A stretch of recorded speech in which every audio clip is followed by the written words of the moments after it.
ထမဆုံးတင်ဆက်ပေးခြင်းတဲ့သတင်းတစ်ပုဒ်အနေနဲ့တရုတ်တို့စံစကွဲတင်ပို့လိုသူများစိတ်ဝင်စားမှုအဆိုပြုလွှာတင်သွင်းနိုင်ဆိုတဲ့သတင်းကိုတင်ဆက်ပေးပါမယ်။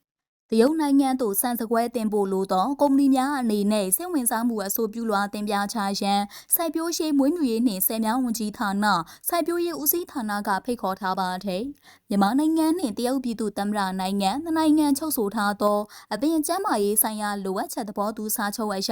တရုတ်နိုင်ငံသို့စံစကွဲတင်ပို့လိုတဲ့ကုမ္ပဏီများကို Sanitary and Phytosanitary SPS Protocol သတ်မှတ်စည်းကမ်းချက်များနှင့်အညီနှစ်စဉ်ပုံမှန်စီစစ်မှတ်ပုံတင်ခြင်းကိုဆောင်ရွက်သွားမှာဖြစ်တယ်လို့ဆိုပါတယ်။ဒါကြောင့်ယခုလျှောက်ထားမှုတွင်ရခိုင်ခွင့်ပြုထားပြီးသောကုမ္ပဏီများမပါဝင်ဘဲကုမ္ပဏီအသစ်များအနေနဲ့စိတ်ဝင်စားမှုအဆိုပြုလွှာများကိုစိုက်ပျိုးရေးမွေးမြူရေးနှင့်ဆည်မြောင်းဝန်ကြီးဌာနစိုက်ပျိုးရေးဦးစီးဌာနတွင်၎င်းတရုတ်နိုင်ငံသို့စံစကွဲတင်ပို့နိုင်ရေးနည်းပညာရပ်များဆိုင်ရာလုပ်ငန်းအဖွဲ့မြန်မာနိုင်ငံစံစပါးအသင်းချုပ်တို့၎င်း hard copy soft copy word file များဖြင့်လာမယ့်ဇွန်လ30ရက်နောက်ဆုံးထားကအဆိုပြုတင်ပြလျှောက်ထားနိုင်တယ်လို့သိရပါတယ်ရှင်။